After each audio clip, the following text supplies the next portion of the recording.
Hi guys! Hi everyone! Good afternoon! This is Manay Gina and welcome back sa aking YouTube channel. So guys, another mini vlog for today's video at ang ating pag-uusapan ay walang iba kung hindi si Shubi Itrata. So guys, napanood ko kasi yung mga clips ni Shubi nung pumunta sila dito sa Pulumulok at sa Jinsan.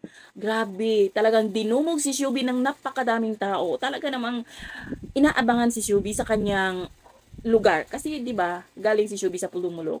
Yung side ba ng tatay niya? Kasi parang side ng mother niya is from Cebu, Daan Bantayan. Side naman ng tatay niya is from Pulumulok. So grabe, ang daming tao talagang sigawan. Alam nyo guys, ngayon, isa talaga si Shubi sa napaka-busy. Ang dami niya talagang ganap.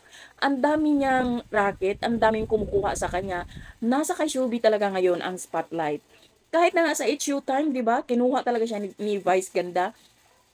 Mga endorsement, ang dami-daming ginawa ni Shubi. Kaya makikita mo talaga na ito na yung hinihintay ni Shubi.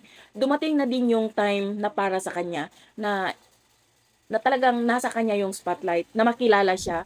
Kasi ngayon, grabe, kaliwat kanan ang trabaho ni Shubi. Kaliwat ka ng endorsement, kaliwat ka ng guesting, 'di ba?